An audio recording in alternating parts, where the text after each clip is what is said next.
to turn this whole country red with President Donald J. Trump's leadership. You know what's at the end of this little journey? Kamala Harris as the next president of the United States. Hello, I'm Lindsay Reiser. Welcome to a special vice presidential debate edition of America Decides. It's 4 p.m. on the East Coast, and we are just hours away from the only planned vice presidential debate of the 2024 election. I'll be here all evening long alongside my CBS News colleagues in the spin room, political correspondent Caitlin Huey-Burns and senior White House and political correspondent Ed O'Keefe. We'll be checking in with them throughout the night. The political world has descended on the CBS Broadcast Center here in the heart of New York City. Outside, media from around the world have gathered to hear from the two men who are vying to be the next vice president of the United States. The stage is set. CBS Evening News anchor and managing editor Norah O'Donnell and Face the Nation moderator and chief foreign affairs correspondent Margaret Brennan will moderate the debate.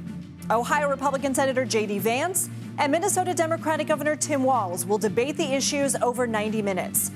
Walz and Vance have vastly different views on how the country should move forward, from the economy to immigration to foreign policy. On January 20th, one of these two men will be a heartbeat away from the presidency. Vance has served in the Senate for less than 2 years. Prior to his victory in 2022, he was largely known for his best-selling book, Hillbilly Elegy. Vance's selection to the ticket was widely celebrated among Trump's base. Trump chose him as his running mate despite Vance's history of making several disparaging remarks about Trump himself. Once President Biden passed the torch to his number two, Vice President Kamala Harris only had a short period of time to select a running mate. Harris chose Walz over several high-profile Democratic lawmakers, including Governors Josh Shapiro in Pennsylvania and Andy Beshear in Kentucky. The decision has united the party, drawing praise from both progressives and moderates. We will dive deeper into our debate coverage in a moment, but I do want to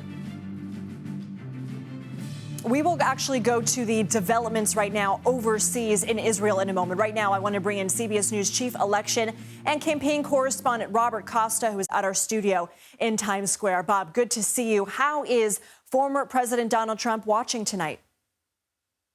Great to be with you. What a night for CBS News. Margaret and Norah moderating this important moment. And based on my conversations this afternoon with allies and advisors to former President Donald Trump, he will be watching this closely.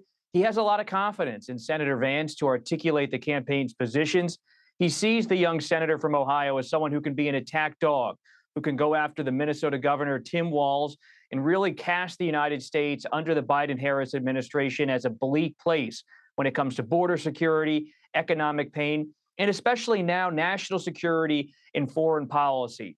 Debates are not isolated moments. They don't happen in a vacuum. They happen within the context of the time in which they're taking place. And this debate tonight taking place as there is so much unrest in Israel, as Iran appears to be escalating its tensions and attacks on Israel in the wake of Israel's incursion into Lebanon. So you're seeing foreign policy become an important issue where Governor Walz is someone who has served in the House of Representatives, has served his country in uniform, but will be asked to articulate and lay out his positions on foreign policy and national security on behalf of the Harris ticket. And Trump is holding his own rally tonight. You have followed the former president for some time. What's the thinking behind that? Former President Trump wants to be out there on the campaign trail. This is a close race. CBS News polling shows that in the battlegrounds, it's neck and neck all the way between Vice President Harris and former President Trump. And former President Trump, in the wake of his assassination attempts, wants to project confidence to his voters, to undecided voters, to make sure that he's out there on the campaign trail, building that momentum. Because in this final stretch of a presidential campaign, it's about generating news, generating traction. So many voters in the wake of the summer are just starting to pay attention. And I'm told Trump wants to make sure he's there, not always necessarily in a rally type format in an arena, but he wants to be there in these key states, making an argument on the economy and the border, and now on what's going on with Israel and Iran and the broader situation in the Middle East. They always call these things October surprises in American politics. When things take a turn, when things happen you don't expect, think about Access Hollywood tape being released and leaked in 2016, change the race. Perhaps foreign policy changing the race And you can be sure the candidates will be asked about that issue tonight. Interesting point there. Bob, CBS News polling shows Democratic enthusiasm for their VP pick is 16 points higher than Republican enthusiasm for J.D. Vance. Why is that? When you look at the polling, you see Democrats wanting to make sure they can make inroads in the industrial heartland, places like the upper Midwest and Minnesota, but especially Michigan, Pennsylvania. These are states Democrats really want to do well in. They also see working voters in the South and Georgia and North Carolina as political targets. And because of Tim Walz and his everyday folksy style that he has on the campaign trail, they believe, coupled with the economic policies put forward by Vice President Harris, that this ticket can have appeal on a personality level and on a policy level. So he's popular.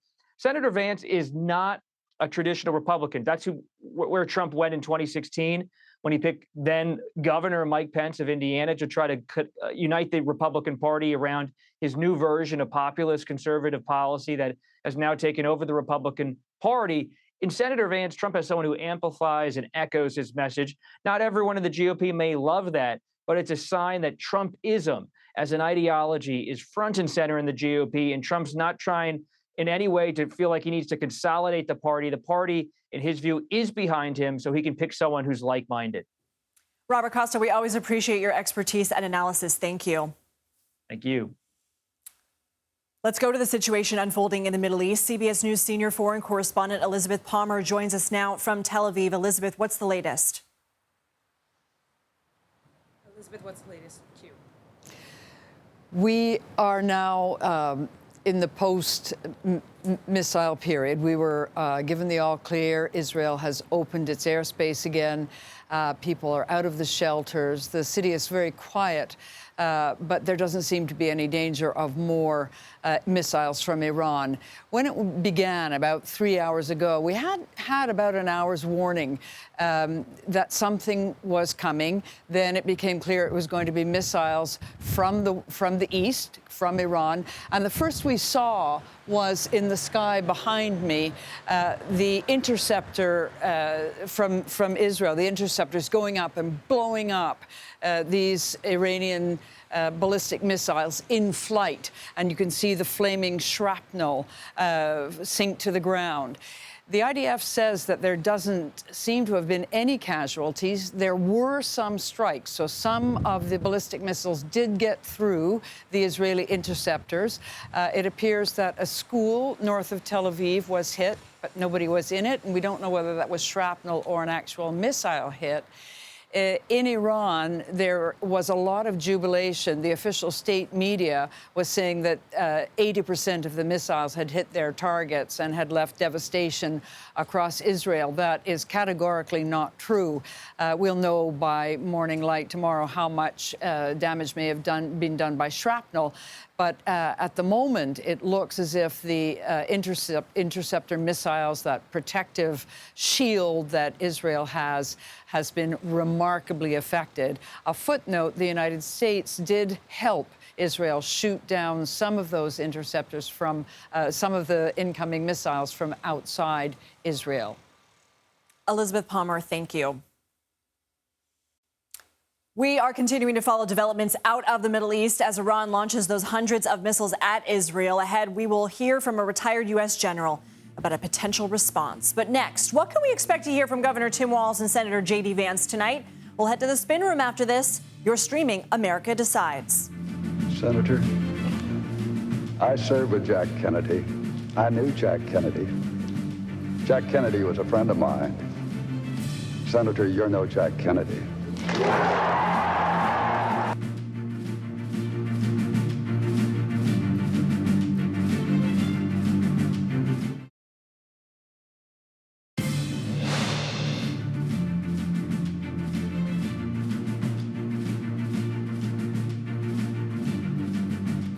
Welcome back to a special vice presidential debate edition of America Decides. Let's go ahead and head to the spin room with our Kaylin Huey-Burns and Ed O'Keefe for more on tonight's debate. Guys, I'm so excited to be anchoring these 4 hours with you. Ed, set the scene for us, the state of the race and your expectations for tonight. Well, Lindsay, welcome to Down the Hall here at the CBS Broadcast Center. You're over on the news side. We're over here where they make the funny and they make the sports usually. But tonight it's the scene of the next big step in this presidential campaign, as our colleagues Norah O'Donnell and Margaret Brennan will moderate this debate between J.D. Vance and Tim Walz. And essentially, historically, the vice presidential debate is designed to do no harm, to perhaps reinforce what it is the running mate would do to back up the top of the ticket, and ideally not screw up in any big way to cause greater concern about that person at the top of the ticket. And in this case, we know both of these gentlemen were picked at different times in this campaign to essentially do the same thing: appeal to Midwestern voters, maybe men who were on the fence about either of these candidates, and to reinforce aspects of the politics and the personality of these two contenders. If it was J.D. Vance, it was the idea that he was a next-generation MAGA Republican. If it's Tim Walz, it's that he reinforces the sense of joy and optimism and maybe, yeah, slightly center-left Democratic politics that Kamala Harris has brought to the race. And we'll see how it goes in just a few hours as they spar for about 90 minutes. Caitlin, what do we know about how each candidate has been preparing for this moment? Well, it's interesting because if you look at these two tickets, they could not be more different. But as you mentioned, Vance and Walz are competing for similar types of voters, but they also have very different styles. And we know that they have been studying each other. They haven't been in kind of the big national stage for a long time. Obviously, Walz is a governor, was a congressman. J.D. Vance has just been a senator for about 2 years. But talking to sources in the Vance campaign, they believe that he has had a lot of practice in debates because he's been talking to the press nearly every day in press conferences, going on the Sunday shows, and has kind of conditioned himself to be used to a lot of the oppo coming at him and being able to handle that and answer that. But they've also been setting some expectations for their opponent. They have been saying that Vance has been studying Walz's past debate performances, and they are arguing that he is actually quite a good debater. So some expectation setting there. And it's notable, Lindsay, because Vance and Trump have very different preparation styles. Former President Trump kind of likes to pride himself on the idea that he doesn't need debate prep, that he doesn't do a lot of it. But I can tell you that Vance has been very focused on debate prep. He has had multiple sessions with advisors. He has had a mock debate in which Tom Emmer, the congressman from Minnesota, has stood in for Walz, and we'll talk to him later on in the next few hours as we cover this. And Walz has also been focused on debate prep. He's been in Michigan, a key battleground state, making some stops in between to kind of just meet and greet and shake hands. And, you know, that's kind of where he kind of fuels his campaign, is that kind of retail politics. And, you know, most people in the public just haven't seen Walz in this type of setting. They've seen him a little bit on the campaign trail. They've seen a few interviews, but not necessarily in this type of setting. So he's been hunkering down as well, preparing for this debate.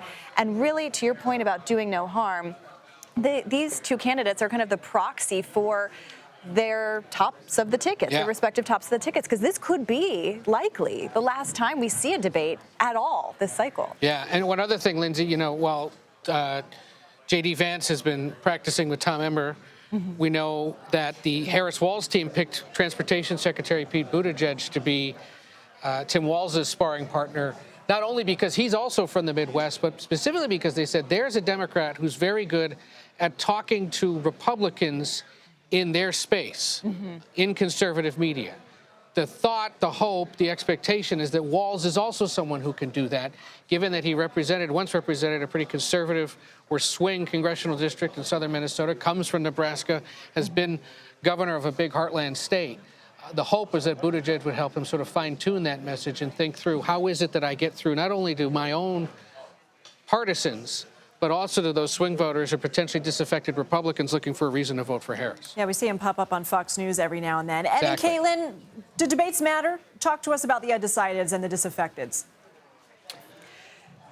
The question of the campaign. Well, Lindsay, you know, what's interesting here is that when we talk about those undecideds, it is such a small group. This is a base versus base election. The campaigns will say that. And there are those voters in the middle that are either undecided or deciding whether to turn out at all. And so one of the big tasks for a vice presidential candidate is to be that attack dog against the other, try to tear the other person down, and also kind of make the case against the other. But I think there's a different kind of spotlight this time around because of the idea that could this person fill the shoes of the top of the ticket? I mean, Kamala Harris now is on the top of the ticket. 2 months ago, she wasn't. Right. J.D. Vance, he is running with someone who is the oldest candidate in this race, Donald Trump, and would be the oldest president if he would be older than Biden if he were Vance would be reelected. the youngest vice president. Exactly. So that takes on a new kind of focus. Anytime someone asks you the question, Lindsay, do debates matter? You have a two-word answer. Joe Biden. Ask him if debates matter. And the mic drop. Ed O'Keefe, Caitlin Huey-Burns, thank you both very much. Let's bring in CBS News Executive Director of Elections and Surveys, Anthony Salvanto. So we're talking about do no harm. 61% looking to see if the other side makes a mistake. I know. I pulled this up when you all were talking about that. And this is what happened when we asked people who said they were going to watch tonight, which is most voters, by the way. Why are you watching? And yeah, you got this majority, 6 in 10. Say if the other side makes a mistake. Look, the bigger story there, and it's somewhat part and parcel with this 71% who said to root for your party's candidate. A lot of times people have already made up their minds, but they're looking for confirmation, for affirmation of that choice. And there's a lot of that in here, right? They're looking for motivation, stay with the theme, because turnout is going to be so important, like Caitlin and Ed were just saying. But I would also point out this one, to learn something about the candidates. And that's key because, see this number down here, 24% to help you decide your vote? That's a smaller number, but this is so close that if it does move the needle a little bit, that's where it's going to come from. That's not insignificant. You're taking new polling data here. What else stood out to you in some of the questions y'all were asking? Well, you guys were talking about it earlier about whether people see these candidates as qualified to step in if needed. And that's probably the basic consideration here. Right now, each of these candidates is under half that the public says they would be qualified. I'm going to watch that tonight, and we're going to do an instant poll after the debate, and we're going to see along these lines if they've moved the needle on this, on likability, on all these other factors, because that is someplace where maybe they both have room to grow. Vance and Walz haven't been on their respective tickets for very long. Have they moved the needle at all? Some of that, I think, comes down to the enthusiasm factor. You mentioned this earlier. One of the basic measures maybe is, do you think you make the ticket better? And here, Democrats are really enthusiastic about Walz, and they see 3/4 of them do think he makes his ticket better. But look, you get a majority that say Vance makes the Republican ticket better.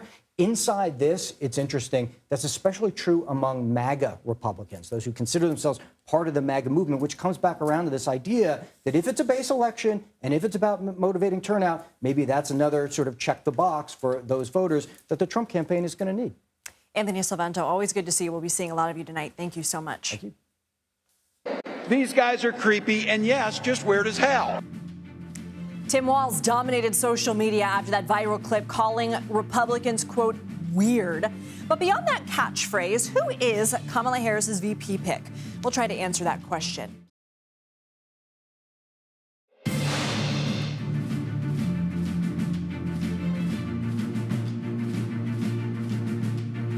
Welcome back to our special coverage of the vice presidential debate. Tonight's matchup will happen amid a crisis in the Middle East as Iran launches missiles at Israel. The White House says Iran launched nearly 200 missiles. National Security Advisor Jake Sullivan said the attack appears to have been defeated and ineffective. The move comes after Israel began limited, localized, and targeted ground raids against the Iran-backed group Hezbollah in Lebanon on Monday. Iran last fired missiles at the country in April. President Biden addressed this situation just moments ago. At my direction, the United States military actively supported the defense of Israel, and we're still assessing the impact. But based on what we know now, the attack appears to have been defeated and ineffective. And this is testament to Israeli military capability and U.S. military. It's also a testament to intensive planning between the United States and Israel to anticipate and defend against the brazen attack we expected. Make no mistake, the United States is fully supportive of Israel. Retired General Joseph Votel joins us now. He's a former commander for U.S. Central Command. General, thanks for being here. Good to be with you. What is your reaction to these developments? Well, I think it's been another extraordinary day in weeks and months of extraordinary time here in the Middle East. I think I'm very, very proud of the fact that looks like the United States and Israel did a phenomenal job here of protecting Israel against this very large and potentially very lethal attack from Iran. So I'm glad that it's turned out the way it is. I don't think we're at the end of it here, and we'll see what comes next year with the Israeli response. You said we're not at the end of it. How concerned are you about this strike leading to more cycles of retaliation between Iran and Israel? Well, again, we'll have to wait and see with this. I suspect that Israel's response will be a bit more stronger this time than it was last spring when we last witnessed this. And there's a lot of targets that they can go after. They can go after military command and control. They can go after facilities associated with the nuclear weapons program, and of course, there's economic, targets that are linked to their oil and gas revenues that could be vulnerable. I think Israel will be trying to send a very strong message to Iran to stop and no more, because this will be met, I think, with a very strong response. We know the U.S. has moved more assets to the region. We also know the U.S. intercepted some of the incoming missiles to help defend Israel. How does the U.S. balance its response without inflaming things further? Well, I think one is by being clear about our purposes there. And I think we have been very, very clear that we are there principally to protect and defend Israel. And once again, we've done that in this case with a couple of our ships operating in the Mediterranean there, that were in a position to help shoot down some of these missiles. So I think that's first and foremost, is to be very, very clear on this. I think the other thing is by maintaining a strong posture in the region, we are not only reassuring Israel, we're having a deterrent effect. And I think there's pretty good evidence that we have had a deterrent effect on things in the region. And I think it's reassuring to a lot of partners.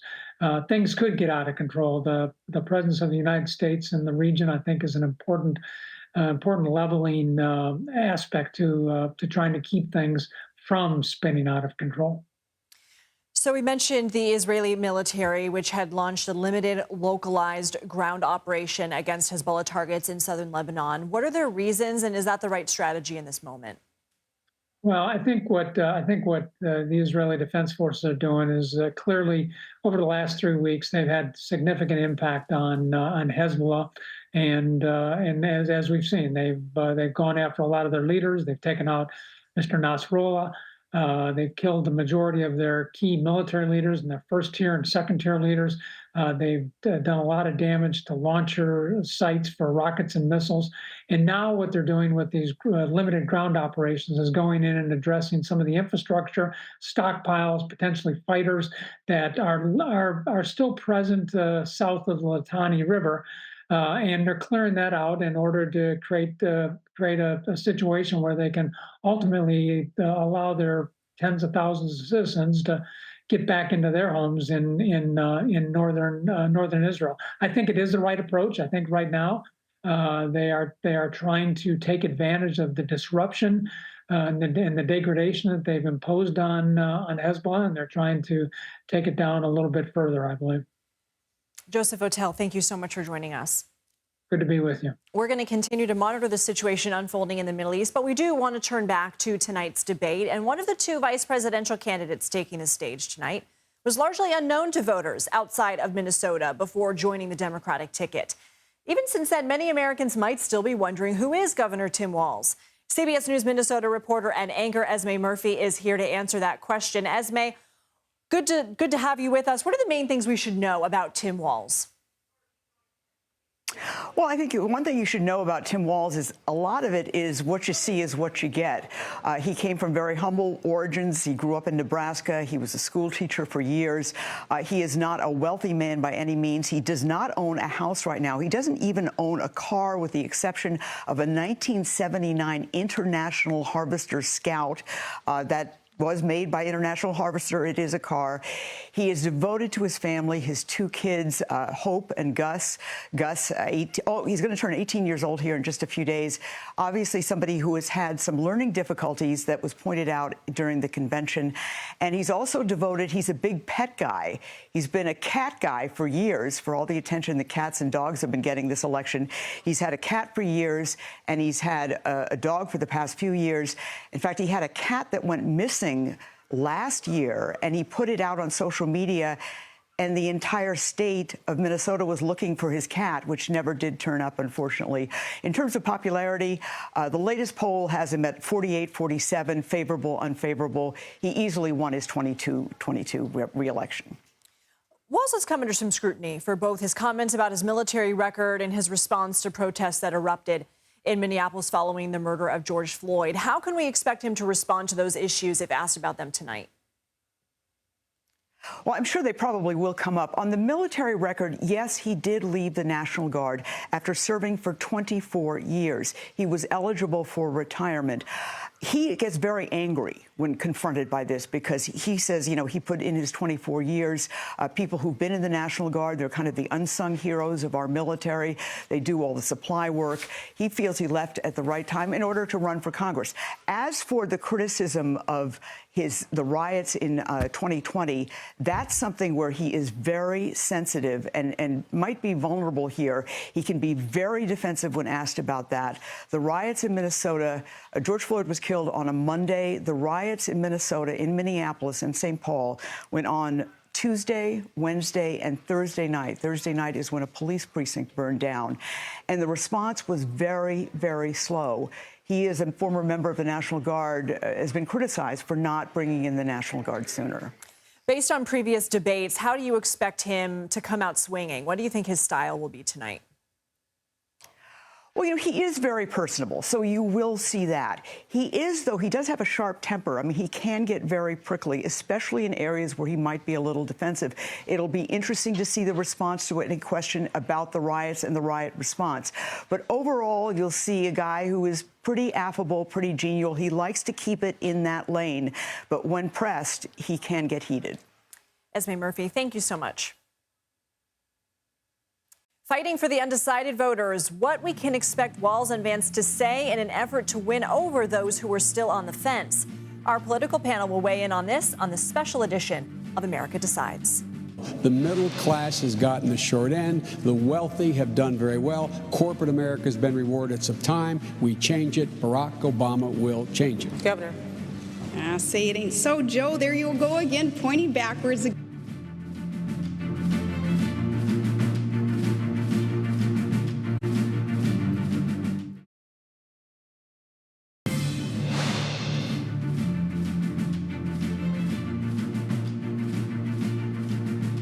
Welcome back to our special coverage of the election's only planned vice presidential debate right here on CBS News. For analysis on tonight, we are joined by Maura Gillespie, Haima Moore, and Kadia Goba. Maura is a Republican strategist who served as an advisor to former Speaker John Boehner and Congressman Adam Kinzinger. Haima previously served as director to the Office of Democratic National Committee Chairman Jamie Harrison, and Kadia is a political reporter with Semaphore.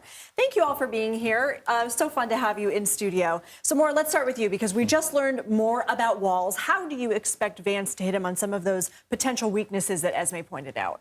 He's definitely going to hit on, the military service, and I hate to even start with that because I don't think that the American people, generally speaking, like to see two veterans competing about their service. We can all agree that we appreciate their service, just across the board. But I do think you're going to hear J.D. Vance go after him on that because there's going to be questions about, was it a grammar issue? The response that Tim Walz gave during the sit-down interview with him and Kamala Harris, that wasn't enough, and so you are going to hear more about that. I also think you're going to hear more about this Tiananmen Square comment, and so it'll lead up to this character, essentially, attack, saying, is somebody who we can trust.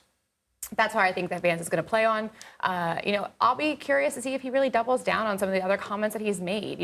He has an opportunity here to show the Republican Party that he could be a leader for them. But if he's only playing to one audience, and that audience being Donald Trump, then we're not going to probably hear that. So I'm curious to see which way he plays it. I think for at least for the GOP, it's going to be interesting to see how he decides to go with this. So conversely, Jaime, how do you see Walz trying to point out some of Vance's potential weaknesses? Yeah, I mean, we've seen Senator Vance say a lot of things over the last few weeks that have gotten some ire from not only Democrats and independents, but Republicans. And so I think the governor's going to bring those topics back up. Childish cat lady. I mean, that's a big deal. That's been a phenomenon that has taken over the internet over the last few months.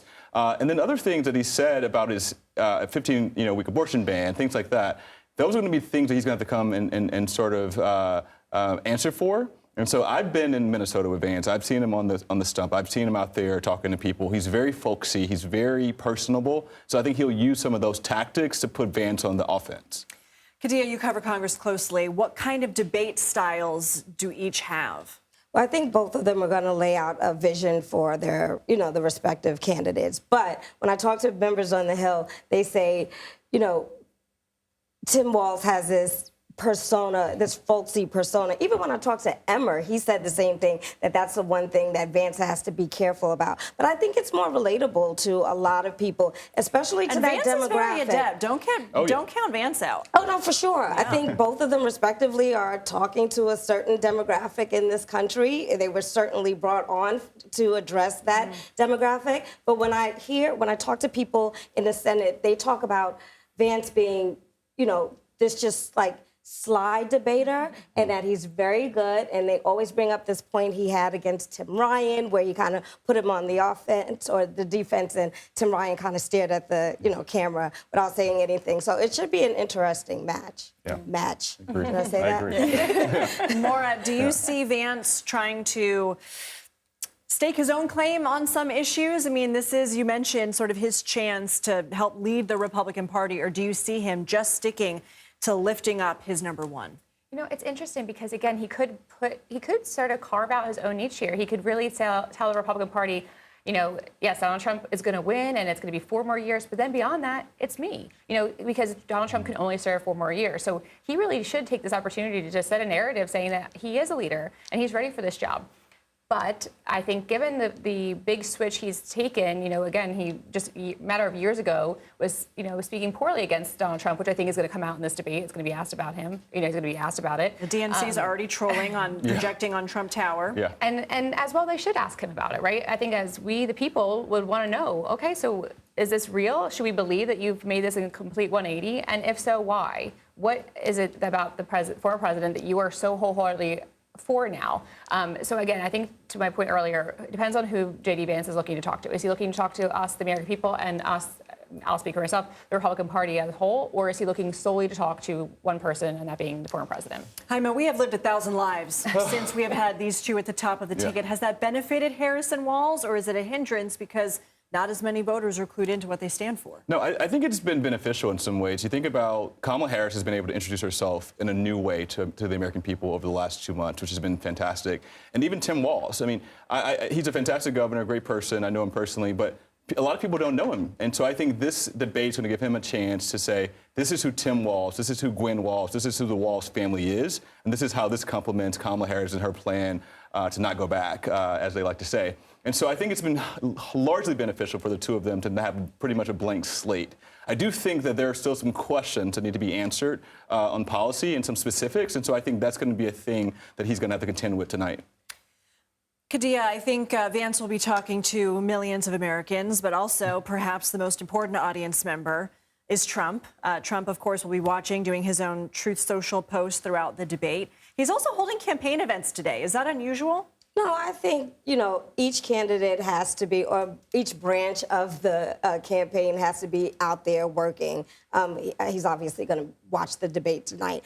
But I would pay money to see Vance say something or put himself in front of the former president as if to suggest that he is the future of anything. That would be very surprising for me. Yeah. Well, and I think it could also lead to potentially, if he does, then we might see another presidential debate between Kamala Harris and Donald Trump. I think that what tonight could show us, if Donald Trump gets, I don't want to use the word triggered, but if he feels as though he's maybe being threatened a little bit by his running mate, he may see this as an opportunity. I have to have the last word. I agree.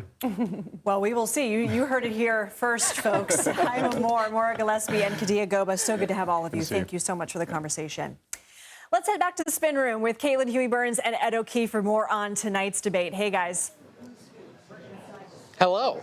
Good to see you. Caitlin, how much did Vance prepare for tonight?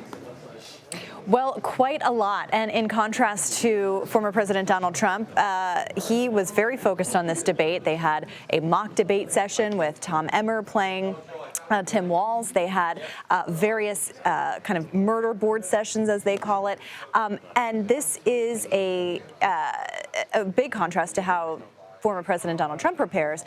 But what's really interesting, Lindsay, here is that the Vance team really wants to kind of take down Walz on his image. They believe that he hasn't been challenged the way that Vance has in interviews and on kind of the public stage. And so they kind of want to cut into that. And it's notable, too, because when you look at our polling, you see more excitement among Democrats for Walz than you see among Republicans for Vance. And the likability factor, too, there is that gap as well. So, you know, I have to wonder, and I'm curious kind of what you think of this, is how much the Vance team can use tonight to try to improve those numbers, or is it all about taking down the other side? And I think that's something to watch tonight. And if they're reading our polling, they would stay focused on the issues. They would especially discuss the economy and immigration and reproductive rights and access to abortion services. What we keep hearing is that it may indeed get personal, that it may become a chance to pick apart each other's records, both professional and personal. And if that's the case, our polling suggests very few Americans tuning in tonight want that. They want to learn more about who these guys are. They want some better sense of what they would do to back up the top of the ticket. In the case of Vance, perhaps picking apart Tim Walz, remember what they were doing this time last year, earlier this year, right? Raising concerns about Joe Biden's age and about Kamala Harris's skill and whether or not she was ready to take on the job. Well, now you might be trying to do the inverse. If you're still concerned about her ability to do the job, maybe you have to pick apart the running mate as well and stoke even more concern or more, you know, of the unknown about them and keep those independent voters potentially from switching to his side. They've both been here to check out the facility. They do what we call the walkthrough. They will be back here in a few hours for the rest of their, well, for the actual debate. And, you know, those of us in the political press corps, both here at CBS and the other places, await them down here, down the hall from where you are, Lindsay, at the other end of this massive building. Real quick, guys, if it does devolve into personal attacks, which, as you mentioned, CBS News polling says only 14% of people want to hear stuff like that, what will you both be watching for to see who is getting under the other's skin? Well, you know, it will be interesting to see Walz in this kind of setting because we just haven't seen him on this kind of stage before. J.D. Vance has been on the Sunday shows recently. He does press conferences nearly every day on the campaign trail, and that's by design. He was what attracted Trump to J.D. Vance was his ability to stand on the stage, defend Trump and everything associated with the Trump brand to the hilt, essentially. And that was a big calling card for J.D. Vance because he had a proven ability to do that and has been doing that kind of on the national stage. So it will be interesting to see kind of how Walz plays that as well. He has brought, you know, another interesting thing in our polling is that Democrats feel like Walz is more of an asset to the ticket than Republicans think about Vance. And that kind of speaks to this bigger picture, which is on the Republican side, Trump is the feature, right? He is the feature for Republicans. And on the Democratic side, it has been more of a unity kind of ticket. Caitlin Huey-Burns and Ed O'Keefe. See you guys soon. Thanks. Fact-checking the candidates, our Confirmed team is gearing up to take a deep dive into what Tim Walz and J.D. Vance have to say tonight. You're streaming America Decides. I think if you asked most people in America today that famous question that Ronald Reagan asked, are you better off today than you were 8 years ago, most people would say yes. And I'm pleased to see, Dick, from the newspapers that you're better off than you were 8 years ago, too.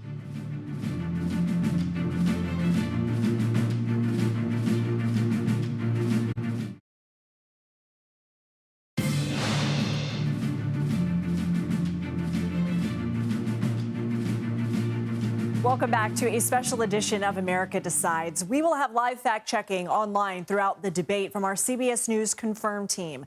CBS News Chief Washington correspondent Major Garrett will be part of that. He joins me now. Major, what is the CBS News Confirm team doing tonight? So think about this during the debate as it's happening. Starting about 9:30 Eastern, if you're watching CBS, and that's a really important distinction, if you're watching CBS, you will see a QR code on your screen. Go to the QR code, and when the debate starts, you will have access to a live blog of fact-checking as the statements on the debate are made, as they're evaluated by our CBS Confirm team, which is about 10 journalists who will be in real time assessing the truthfulness of assertions in the debate, rating them false, true, maybe misleading, or needs more context. All of that will happen on your sort of second screen as you're watching the debate. That process will be free-flowing and continuous all 90 minutes of the debate. And then when the debate is over, as part of our special post-debate coverage, I will take some of those fact checks and bring them to the television audience.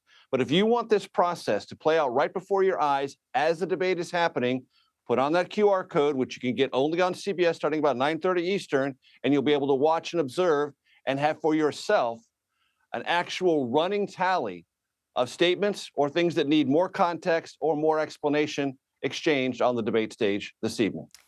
Major, you've covered a lot of debates. What are you watching for tonight? So this is really important in ways previous vice presidential debates have been, and not just because it's on CBS. Look, we are not certain if there's going to be another presidential debate. So tonight might be the last national look-in moment of this campaign. The last chance for people who want to assess the tickets may have to have those tickets hash things out, debate in front of each other, prosecute their cases, defend their previous positions on a national audience and a national stage. And the stakes for J.D. Vance and Governor Tim Walz are very high. For Governor Walz, it's to maintain and enhance the momentum generated by the leader of the ticket, Vice President Harris. For J.D. Vance, it's more complicated. He has to please the running mate who chose him, former President Trump. He has to define himself as more likable than he's presented himself so far. Plus, he has to make a calculation about his political future. Should President Trump be returned to the White House, or if it's in defeat, what comes next for J.D. Vance? All of those calculations will filter through his performance tonight, which is why J.D. Vance is prepared for this debate much more rigorously than former President Trump did for Kamala Harris. Does that surprise you, the likability factor for him? I mean, he was chosen because of his ability to be that attack dog, get out there in front of the cameras. So I think one of the things that has been problematic for Senator Vance is in his time in Republican politics, once he became fully Trumpian, which is not where he started, that contrast will get a lot of attention tonight, I suspect, from Governor Walz. But once he made that transition to full Trump, he spent a lot of his time in the Trump siloed ecosystem of media. And that's a very comfortable place. It's a very reassuring place. It's a kind of place where you don't have to explain yourself. A place where lines like childless cat ladies get you a lot of guffaws and applause and thumbs up. Those things don't work as well in a broader audience, and transitioning to that broader audience has been J.D. Vance's challenge throughout this campaign. It will be again tonight. Major Garrett, look forward to hearing more of you throughout the night. Thank you so much. We are just over 4 hours away from the first and only planned vice presidential debate. In our next hour, also, our CBS News team will break down preparations for tonight's face-to-face. And we will hear from Republican Minnesota Congressman Tom Emmer, who played the role of Walz during Vance's prep sessions. Plus, we continue to track the latest from the Middle East as Iran launches a missile attack on Israel. You're streaming CBS News 24/7.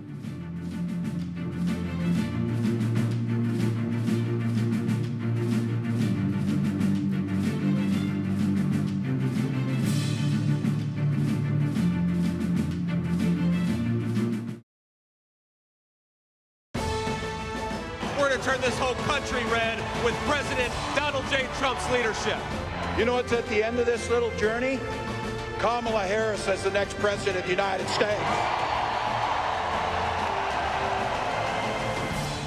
Hello, I'm Lindsay Reiser. It's 5 p.m. on the East Coast, and welcome to a special vice presidential debate edition of America Decides. I'm here in New York alongside my CBS News colleagues in the spin room, political correspondent Caitlin Huey-Burns and senior White House and political correspondent Ed O'Keefe, who sort of did the slow look up there to the camera. We'll be checking in with them throughout the night.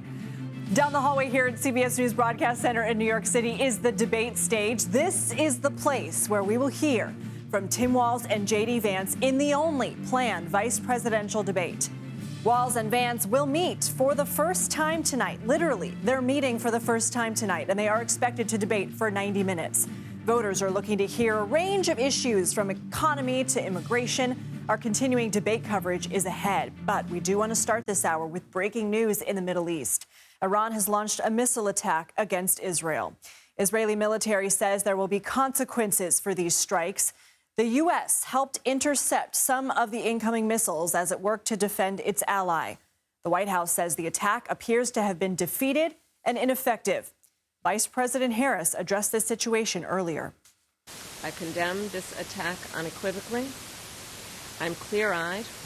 Iran is a destabilizing, dangerous force in the Middle East, and today's attack on Israel only further demonstrates that fact. CBS News senior foreign correspondent Elizabeth Palmer joins us now from Tel Aviv. Elizabeth, what's the latest on the ground in Israel? Well, we've just heard from Prime Minister Benjamin Netanyahu for the first time since those missiles came in. And he says that he said basically Iran has made a big mistake tonight, and if it's going to pay. We heard earlier from Jake Sullivan, the national security advisor, that there would be grave consequences, and the U.S. would work with Israel to make sure that they happen.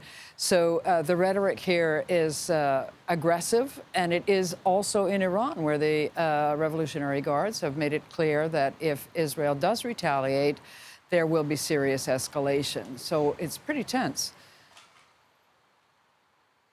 What do we know about what got us here? Why did Iran carry out this strike? Well, today, Israel did limited ground incursions into Lebanon. That might have been a catalyst, but the Revolutionary Guard made it clear that this is a retaliation that's been coming for some time. You may recall that back in July, the head of Hamas was killed while he was visiting Iran by a rocket that went into his room inside a Revolutionary Guard compound. So deadly, it killed the head of Hamas, but also very embarrassing for Iran's Revolutionary Guard. And they had threatened to retaliate for that, and we've been waiting to see what that retaliation would be. Add to that the death of the head of Hezbollah, Hassan Nasrallah, last week in Beirut. The Revolutionary Guard have said this is a double retaliation for those two murders of allies who were very important to us. So they've tied it to, in a sort of tit for tat, to those two incidents. And now Israel is going to have to decide how or if it wants to carry this on and escalate. Elizabeth Palmer, thank you.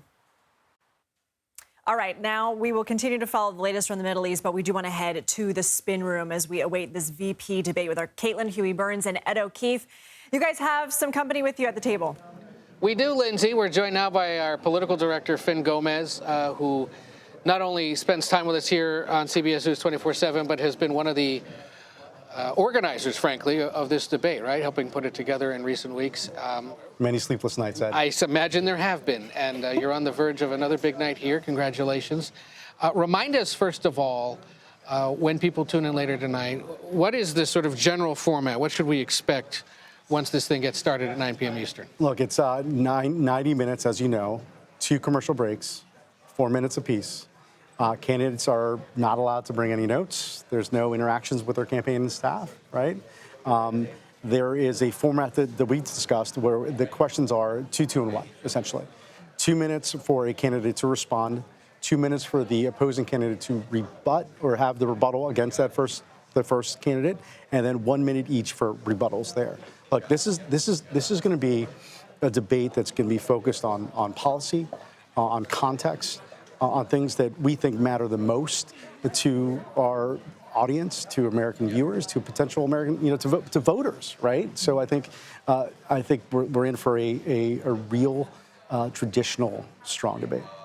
And Finn, you've been not only covering this race, but you've covered lots of debates over the years. Right. How does this one stand out to you? Because we've been talking all day about how much debates matter. And Ed brought up a really good point, which is, well, in June, it really was very consequential, forced Joe Biden out of the race. But for a vice presidential debate, for this kind of stage in the game where lots of states are already voting. I mean, that's significant here. 20 states already voting. 20, Is the intention from the campaigns to change the trajectory of this race, or is it to kind of get through, get the message across? Kind of where do you sense things? Well, there's a couple things, and I think the three of us combined have maybe covered we've covered a lot of debates, right? And I think that for this one though, I mean, just to get an assessment between the three of us, do you remember another VP debate that had this much interest? To me, I was thinking about this earlier. I'd have to go back to 2008, my first cycle that I covered, where it was Sarah Palin and Joe Biden. I think to that level. And the other thing to remember about this one is that this could be not only is it the last, the first and only of this cycle of vice presidential debates, but it could be the last debate period. Before the That's not normally how it goes. It does. It is not. You don't end with the VP debate. Right. Real quick, I've seen some chatter about this and been asked by friends and people we've met along the way. We're here at the CBS Broadcast Center in New York. Yes. This is a studio that is normally used by Last Week Tonight with John Oliver, because this is a massive studio space in New York, one of the few that houses television programs in Central and Midtown Manhattan. Why is the debate being held in New York? Was that something the campaigns wanted? Is that something the networks have pushed for? And give us some sense of sort of what it took to put this production together over the last several weeks. Look, you've seen it throughout the cycle. There's been some back and forth about where debates will be held, mostly in either in battleground states, right, or key primary states, right, like New Hampshire, Iowa, whatever. I think this site and this location in itself is of value for various reasons. I think some of the ones you just discussed. It's historic. It is our space. This is unlike many other debate setups. The studio is right next door, right? So everything is right here. Like the spin rooms, I think the last debate, the spin room was like 6 blocks away. Right. The spin room is the studio is right next door. So to have that sort of immediacy and significance of the moment, this historic moment, right here at CBS in our story broadcast center, I can think of no other better place. Right? I mean, good thing we have all the soundproofing in these studios, right? So we're not interfering, interfering there. But what's fascinating to me about this is that point, is that this could be the VP candidates having the last word, and I'm wondering if Donald Trump wants to have his VP candidate have the last word. Well, we do know that he is planning on having a press conference a little later on today, right? Which is unusual for the person on top of the ticket to try to step on the VP's the running mate's day, if you will. Look, I think to your earlier question, I think there are a couple of reasons why these debates matter, especially. I think one is you're trying to amplify and motivate your base, right? But a lot of this, the dial doesn't move that much when it comes to VP debates, right? But it reinforces what your supporters at home believe in. It's something to encourage, something to be motivated by, right? If you look at also our latest data, if you look at the data that from our great team here at CBS News, led by Anthony Salvanto, it shows that we haven't talked a lot about undecideds this cycle. There are some undecideds. It's more about persuadable voters, right? And right now, it's less than 10%, somewhere around between 5 and 10%. That amount, right? And some of those are either moderate Republicans or whatever else, but that is enough. We talked a lot, Ed, and CHP about the battle of margins in those 7 battleground states. like that can make the difference. So even a little bit counts. So they will be tuning in tonight at some point, and could potentially be swayed in those 7 states Potentially, across the country. Yeah. Right. Finn Gomez, our political director, who's been hard at work putting tonight together along with the great CBS News team. Thanks to you. We'll talk later. Good luck. Lindsay, back over to you. Appreciate it, guys. Let's bring in CBS News Chief White House correspondent Nancy Cordes. So, Nancy, what are Walz and Vance's winning strategies for tonight? Well, the Vance team, interestingly, has been a lot more forthcoming. The Trump campaign has kind of laid out what he wants to do tonight. They say he wants to go after Tim Walz on immigration, and they say he wants to go after him on his 24-year military record. They just kind of put it out there. So I think we know, what to expect from him, at least when it comes to those issues. The Walz team has been a lot quieter. They're kind of a little more walled off. And so, we know what he's like as a debater because he has been debating for 20 years as governor, before that 6 terms in Congress. But as far as what he wants to achieve tonight specifically, they really haven't said. So in terms, you cover Walz very closely, in terms of how much of the Midwestern folksy guy are we going to see, or how much of an attack dog are we going to see? And what has some of his prep been like? I think you're going to see a lot of folksy Tim Walz. First of all, because the campaign knows that is what has endeared him to Democrats in particular, according to our polling.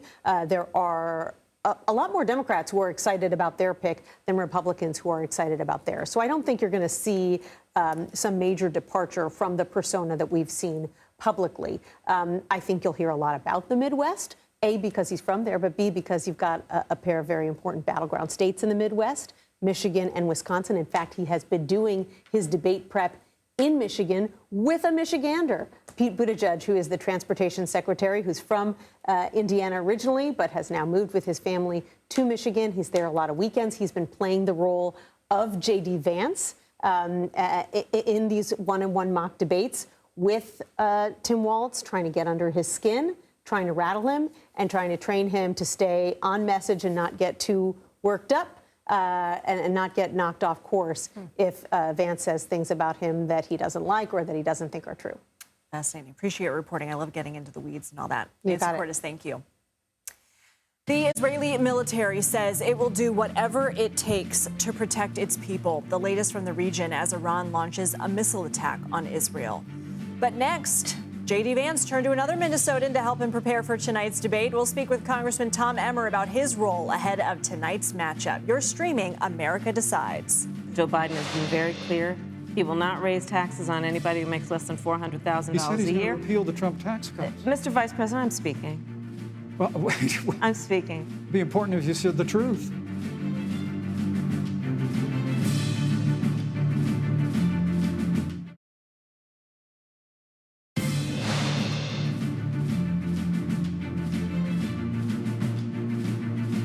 Welcome back to a special edition of America Decides from the CBS Broadcast Center in New York. Former President Donald Trump's running mate turned to a Minnesota Republican to help him prepare for tonight's debate. Congressman Tom Emmer worked with J.D. Vance as a stand-in for Minnesota Governor Tim Walz. And Congressman and House Majority Whip Tom Emmer joins us now. Congressman, good to see you. Thanks for being here. So, talking to the Vance team, they say that you were very impressive in your impersonations of Governor Walz. Can you kind of take us into that debate prep? How did you kind of get inside Walz's mind, and what kind of oppo did you prepare for to prepare Vance for this debate? Well, Caitlin, first, thanks for having me. Ed, good to be with you both. I was honored to be asked to play a very small part, but I spent, we, the entire team, my team and myself spent about a month going through every debate Tim Walz has ever done in the last 20 years.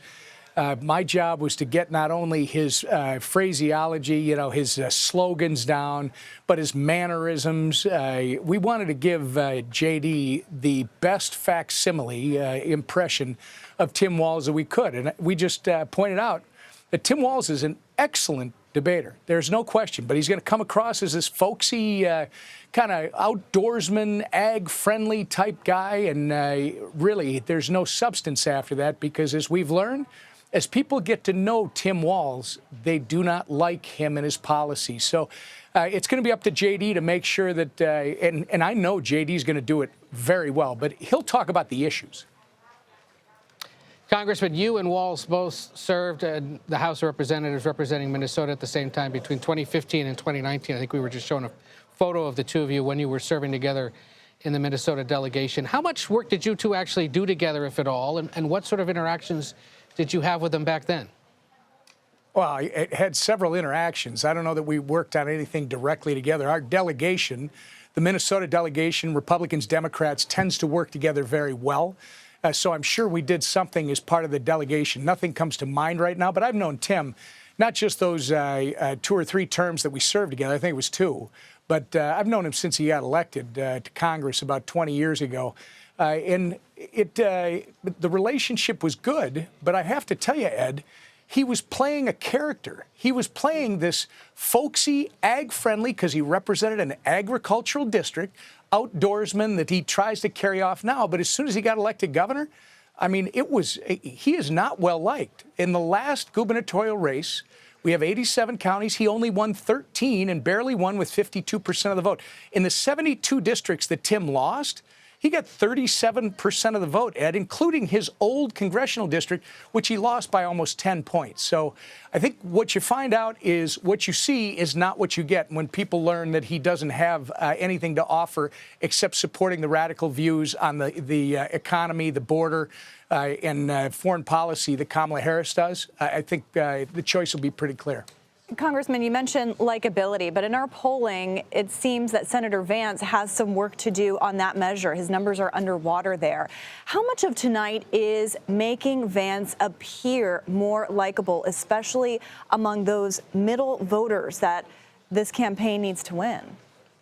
Look, when it comes to the likability factor, Tim Walz, as people get to know him, I've made it clear, they're not going to like him or his policies. When it comes to J.D. Vance, he's all substance. And what you're going to get tonight, he's going to talk about the economy, how it worked under Donald Trump and how it was broken under Harris and Biden. He's going to talk about the border, how it was sealed under Donald Trump and what that meant to the crime wave across this country being under control and how it was opened by the border czar, Kamala Harris, and it's resulted in crime in all of our communities and tens of millions of people coming across that border illegally. And then he's going to talk about how when Donald Trump was in office, there was peace and stability around the globe. And obviously, all of these conflicts and the tensions that are rising around the globe are because of the incompetence and lack of a stated foreign policy by Kamala Harris and Joe Biden. So he's going to be touting the Trump's record of success, telling them they broke it, and Trump and Vance are going to fix it again. Congressman, you've been traveling the country much of the last several weeks campaigning for your fellow Republicans. You were all in Washington for a handful of weeks to essentially kick the spending can down the road into December, but there have been calls from the president this afternoon, from other Republican lawmakers, several from the storm-ravaged states, suggesting that Congress should come back to consider supplemental spending for the states affected by Hurricane Helene. But now even this afternoon, some suggesting supplemental aid to Israel in its ongoing battle against Iran and its proxies. Do you see that happening? Do you see the Speaker calling back the House for a special session before the election? Yeah, the people that don't that are making those statements, Ed, I'm going to guess they don't realize that in the continuing resolution that we passed, which will keep the government funded until December 20th, there was $20 billion in there for FEMA. It also gives FEMA the ability to use other accounts if need be. And the biggest problem that we have is it's going to take the Office of Management and Budget at least a month to figure out what the total damage is and where it needs to be done. So these people that are jumping ahead and saying, oh, we got to do this right now, you won't even have the information until November, Ed. So if there is a supplemental that needs to be done, it'll be done after the election, I expect. So that's a hard no from Republican leadership about coming back early. I'm just telling you about the mechanics. If there was something to come back for, if the Office of Management and Budget could actually tell us these are the numbers and this is what it's going to take, then maybe there's something to consider. But you don't ignore what I told you. We put $20 billion in that CR for FEMA. So the money's there right now. It should carry us well into November. And if there is an issue that has to be addressed, I'm certain that Republicans and Democrats alike during the lame duck will do that. All right, Congressman Tom Emmer, thank you so much for your time, and we'll see tonight whether your impressions matched up with the real thing. We'll be staying tuned. Thank you so much. Let's throw it back to Lindsay in Studio 57. Thanks, guys. New CBS News polling reveals how voters are feeling about the candidates for Vice President of the United States ahead of tonight's face-off. CBS News Executive Director of Elections and Surveys, Anthony Salvanto, is here to break it all down for us. So, Anthony, first, do voters feel either Vance or Walz are ready to be president should they be called upon? You know, that might be the most important question. One of the reasons we asked it, because, look, this is something that the vice president has to do, right? Has to meet that threshold to be qualified if, the need were to rise. Look, neither one of them is above 50% on that measure. Now, some of that is partisanship, the other side saying no, just sort of reflexively. But you do want to watch this because after the debate, does this needle move a little bit, I think is going to be a key metric because, it's sort of the first thing you want to ask about a potential VP. What issues do voters want to hear about tonight? Well, not surprisingly, the economy is top, right? Economic views. Immigration views is also top, and reproductive health, abortion is also from a majority. I do want to point out this. Only 14% say they want to hear criticisms of each other. Now, they may not get what they want, right? Because we've seen how these debates sometimes go. But the point is, you do see people at least saying that they want to hear something, I guess, positive, something about these substantive policy issues, rather than just critiques back and forth. Are most voters watching tonight's debate? Yes. The short answer is yes. Look, we asked people and they said, okay, a bulk of them are going to say they're going to watch all of it live, right? Some of it, at least parts of it. One of the interesting things about this is that this group here, although it skews a little bit older, as voters do tend to do, there are a substantial number of younger people, right? It's a third, but that's still substantial, who say that they plan to watch. And I'm particularly interested in that group, in part because one of the big questions of this campaign is, are they all going to vote? And that could be determinative. So that's one of the things to watch. Anthony Salvanto, thank you. Thanks. We are learning more about the U.S.'s role in defending Israel from Iran missile strikes. We'll get the latest from the White House. You're streaming America Decides special coverage of the CBS News vice presidential debate. You keep talking about trickle-down economics and all this stuff about the worst economy since Hoover. It is a bad economy. It's a tough economy. The question isn't it's not who you're going to blame. What are you going to do about it?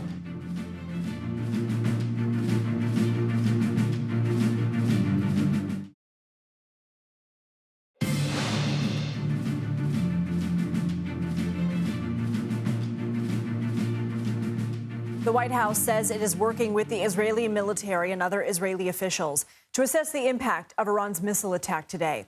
No deaths in Israel have been confirmed yet. But based on what we know now, the attack appears to have been defeated and ineffective. And this is testament to Israeli military capability and U.S. military. It's also a testament to intensive planning between the United States and Israel to anticipate and defend against the brazen attack we expected. Make no mistake, the United States is fully supportive of Israel. CBS News senior White House correspondent Weijia Jiang joins us now. Weijia, what else can you tell us about the White House's response to today's attack? Well, Lindsay, this is still very much developing. And so you know as much as us with regard to the assessment of the damage. As you mentioned, they said they do not believe there are any deaths at this time. And so we know that the president spoke at length about the partnership between the U.S. and Israel to ensure that this attack did not have more power behind it because they were able to intercept so many of those missiles with the formidable Iron Dome defense system of Israel's, along with the U.S. intercepting as well. We know that 2 Navy destroyers that are already in place in the region were able to fire off several interceptors. What we don't know yet is how many missiles or drones were taken down, how many were intercepted. But certainly, as the president said, he believes at this point that this was a failed mission. Will this change how the U.S. approaches the conflict in the Middle East over the coming days or weeks? Well, this is no doubt an escalation, Lindsay. And I think the question is, what will Israel do to respond to this? And we know that the U.S. is in very close touch with counterparts there. The president says he wants to talk to Prime Minister Netanyahu at some point about not only the response, but the consequences. But we also have been reporting that the president has tried to reinforce the need for a de-escalation, the need for a ceasefire in Lebanon and in Gaza separately. And so while the U.S. will continue to stress that, it's unclear exactly what Israel will decide to do. But the White House also said today that that decision is solely up to the IDF, even though the U.S. will be consulting with them. How long until we hear an update from the White House in terms of potential damage or injuries from this attack and what next steps are? Well, you know, we're talking about a wide area, and so that takes time in order for that to happen. And so it could be in, you know, the coming hours or days, depending on what the U.S. learns from, you know, the ongoing investigation there. But of course, this all happened very quickly, and it's going to take time to determine exactly what the fallout is on the ground there, Lindsay. Rita Jang, thank you so much. Sure. Former President Donald Trump is spending the day campaigning in Wisconsin ahead of tonight's vice presidential debate. The Republican nominee made a stop at a manufacturing facility in a suburb of the state's capital, Madison. He's also expected to speak about the economy in Milwaukee, which has the largest number of Democratic voters in the state. For more, let's bring in CBS News congressional correspondent Nicole Killian, who is in Waunakee, Wisconsin, I believe is the pronunciation of that. Nicole, how is the former president responding to this Iranian missile attack against Israel? And Cynthia was saying that she played. Yeah, well, we're actually in Milwaukee awaiting the former president at an event that is centered around school choice. You can probably see Congressman Brian Stile right behind me a short time ago. He delivered remarks about the situation overseas, saying that this was an assault that was committed against the Israeli people and that his thoughts and prayers are with them and that the U.S. should stand strong in defending and standing by its ally of Israel. So we expect to hear more potentially from the former president on this topic, but he did weigh in earlier at a rally in Waunakee, as you mentioned, which is in a different part of the state. But he basically said that the world is spiraling out of control and even suggested that we are on the precipice of World War III, a global catastrophe. He has also said through a series of social media posts that he feels that this may not have happened on his watch, that when he was the president, Iran was in check, to use his words. So that has kind of been his response thus far with respect to the conflict. He may take questions here, so we expect to ask him a bit more about his reaction and what type of response he might take should he win the presidency in 2024. But that being said, certainly it is one of those split-screen moments, if you will, Caitlin. We kind of saw something similar take place yesterday with the former president being in Valdosta, kind of giving his take and trying to respond to Hurricane Helene, of course, now giving his impressions of what is happening abroad with respect to those Iranian strikes against Israel, as we witness the administration responding and the former president responding as well. Why turn his focus to this area? Well, this is obviously a significant battleground, as you know, one of several battleground states that we are watching. And we know that the former president, in fact, was just here over the weekend. But certainly what's interesting in particular about this visit is that he is visiting two Democratic strongholds in terms of Dane County, where he was earlier today, and here in Milwaukee, where he'll be here a short time from now. And this is really about potentially trying to slim the margins within the blue wall, if you will. We know this area is very vital for Democrats as well. They want to hold on to Wisconsin. But, you know, if the Trump team can kind of cut into some of those margins, visiting a place like Milwaukee, you know, kind of getting that local coverage, the campaign is certainly hoping that that kind of helps, particularly if they're able to run up the totals in other redder parts of the state. So this is all part of a broader strategy as a whole, and probably not the former president's last visit here to Wisconsin. Nicole Killian, thank you. Governor Tim Walz has faced some criticism over his response to the riots after the killing of George Floyd. We'll take a closer look next. You're streaming America Decides. Donald Trump, and this is not directed at this man, except to the extent that he can't defend Donald Trump. Donald Trump has run a campaign that's been about one insult after the next.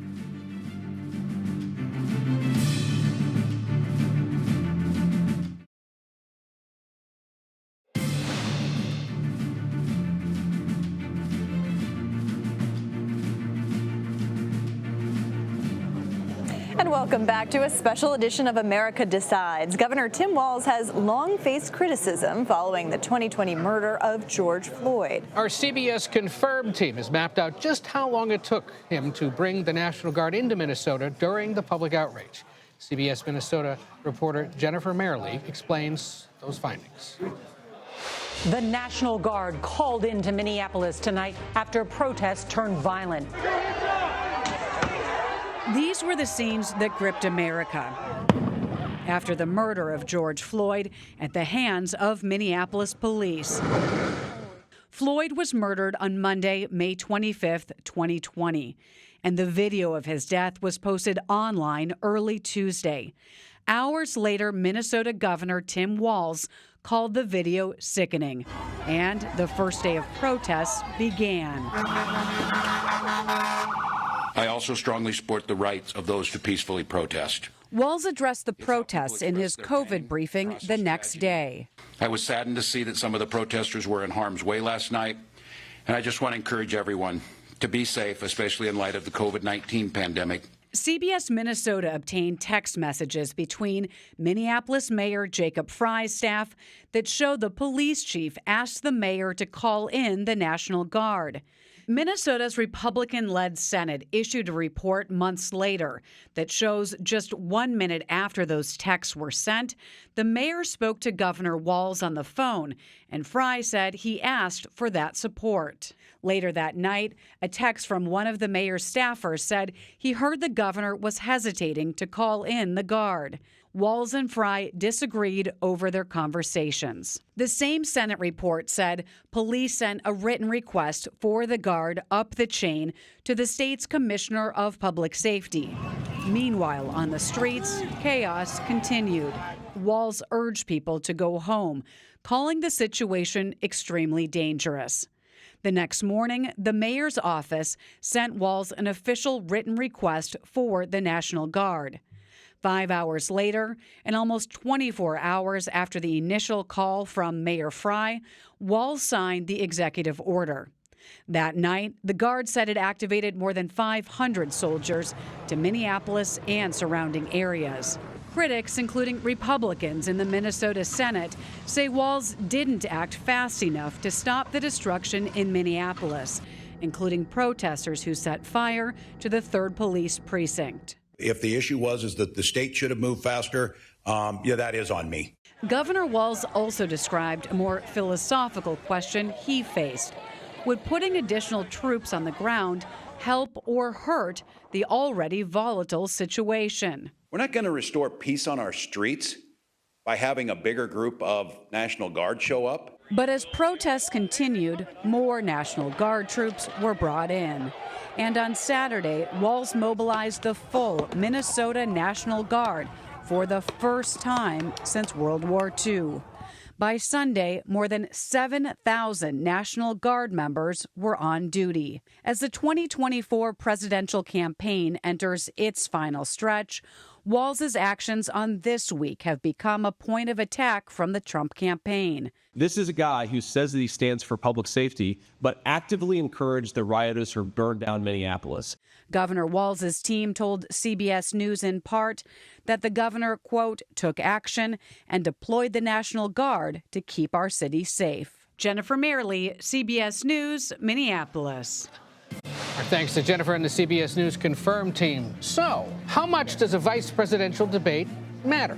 Well, we'll take a look at the history of the running mate and the role they'll play in getting the top of the ticket into the Oval Office. You're streaming America Decides. We went to Lebanon to give peace a chance, to stop the bombing of civilians in Beirut. For somebody to suggest, as our two opponents have, that these men died in shame, they better not tell the parents of those young Marines. They gave peace a chance.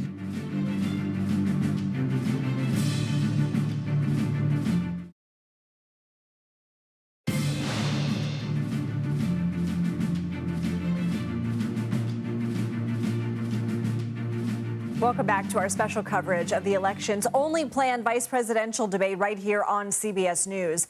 Tricia McLaughlin and Joel Payne join us now. Tricia is a former senior advisor for Vivek Ramaswamy's presidential campaign, and Joel is a CBS News political contributor.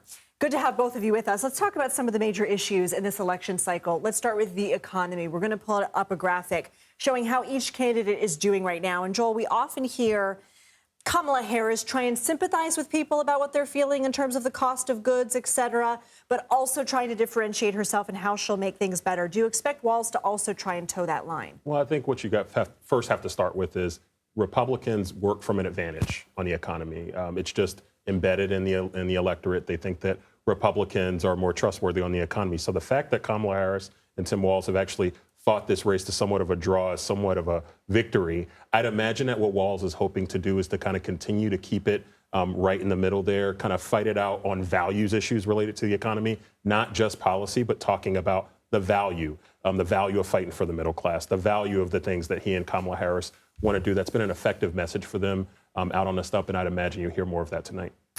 Tricia, as Joel was saying, this is an issue that typically polls better for Republicans. Let's talk about Trump's economy plan, bringing back manufacturing jobs, giving U.S. companies expanded research and development tax credits. That was just announced, lowering the corporate tax rate, imposing tariffs on imported goods.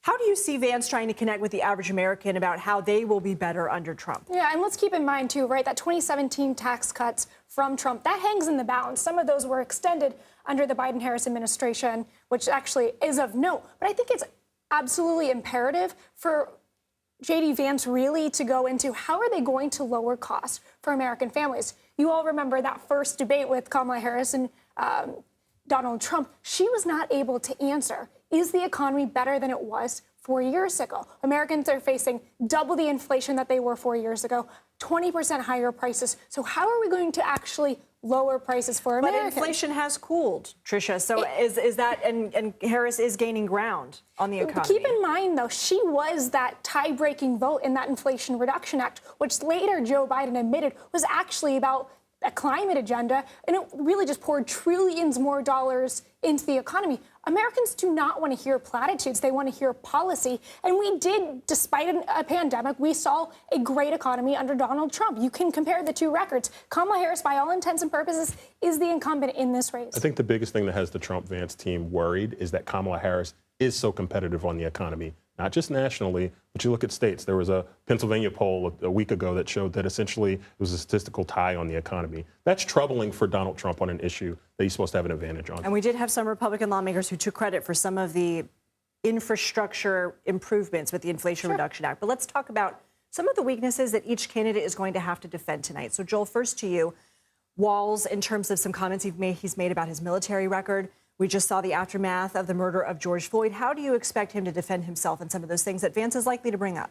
Oh, I think that's not too much, right? I think Tim Walz has demonstrated through his entire career he's been under these types of attacks when he ran for governor from Minnesota, when he ran for Congress, and he's been able to rebut them at those times. I actually think that what Tim Walz, by his kind of plain-spoken, straight talk approach, I actually think that ups the genuine nature of his message and builds trust with the public. And I think that that's something he'll want to lean into. Look, it's clear to me that tonight, J.D. Vance has more to gain. Tim Walz has more to lose. As Anthony said on the poll that he showed on an earlier segment with you, Tim Walz is the one who is plus in this race. He is someone who is more popular with the public. J.D. Vance has to catch up. And so he's got more room to grow. He's also got more baggage that he carries into this conversation tonight. Tricia, Vance is very skilled at debating. We have seen how many interviews he's done and how adept he is at defending the ticket's priorities. But we also know you used to work for Ohio Governor Mike DeWine. He has criticized Trump and Vance over this whole Springfield eating pets conspiracy theory that has just sort of taken on a life of its own. How do you expect he will need to pivot away from that? Yeah, I think we focus on the facts first and foremost. Yes, what happened in Springfield is poor federal policy. That's just what it is. 20,000 people who are being put into a community, about 60,000 people. These social services are not sufficient, right? They don't have the infrastructure for this. That is poor federal planning. But DeWine has said that a lot of local business owners are happy to have them on their payrolls. Absolutely. We're not saying that these are not good workers, but in that same Politico piece, he was saying the DMV cannot sustain this. There's actually massive driving issues, partially because of language barriers, but also cultural differences in driving. The laws in Ohio, as far as driving, you don't need to pass a test. I mean, that's just the facts on the ground. I live about an hour and a half from Springfield, so I'm very familiar with this community. I think, though, the number two issue for Americans, even those who don't live in border states, is the issue of illegal immigration. Yes. Let's not let the rhetoric get in the way of the issues. These are, by the way, these are legal immigrants, the Haitians in Springfield. I think the problem is that J.D. Vance is not trusted as a good faith messenger on this, and I think that is a part of his entire vulnerability as a public messenger. That's why people think that he believes in childless cat ladies and all of the other tropes that have kind of been hung across his neck as a Republican. I have to counter that, because I will say Tim Walz gave driver's license to illegal immigrants. That's very important. I mean, Americans are not for that in any way, shape, or form. There are 10 to 15 million people who came to this country illegally under Kamala Harris and Joe Biden's watch. That is a problem. There's just an ICE report that came out last week that said over the past decade or so, 14,000 illegal migrants that came into this country were convicted murderers. 54% of people in America are for deportations. Kamala Harris and Tim Walz need to say, what are they going to do about this massive problem? Tricia McLaughlin and Joel Payne, thank you both so much for your time. We will see both of you again in our special pre-debate coverage. Let's go back to the spin room with our Caitlin Huey-Burns and Ed O'Keefe for more on tonight's debate. Ed, what's on your mind as we near the 3-hour mark? Lindsay, as you know, the headlines today, some of them were unexpected, right? We're dealing with the aftermath of a big hurricane. We're also dealing now with Israel and Iran fighting each other in the skies over the Middle East as that conflict continues. And it begs the question, how does that potentially scramble the focus of tonight's debate? I think back to 2016, when we hosted a Republican primary debate here on CBS, and that was the day that Antonin Scalia suddenly died. Scrambled the entire opening segment of that debate as the Republican candidates for president had to discuss what they would do about the future of the Supreme Court, an issue that had not been necessarily top of mind. So how tonight does perhaps federal disaster aid or climate change or what to do about Israel and Iran factor into a conversation with two vice presidential candidates who aren't from the South, have very little foreign policy experience, but do have military experience, and undoubtedly have opinions on both those issues. And it's significant, too, Lindsay, because there has been a greater spotlight put on the role of the vice presidency, given what we saw with Kamala Harris now ascending to the top of the ticket here. Donald Trump's age is a big factor. He is the oldest candidate in this race. It puts more of a focus on J.D. Vance as a competent number two, ready to fill that role if needed, especially in the wake of the political violence that we've seen as well. So I think the role of the vice president has become more pronounced, making this debate all the more important. Yeah. All the more reason to stay tuned. If that's it, I mean, that tease writes itself. Ed and Caitlin, thank you both so much. We are continuing to follow the latest from the Middle East and reaction from Washington as Iran launches a missile attack on Israel.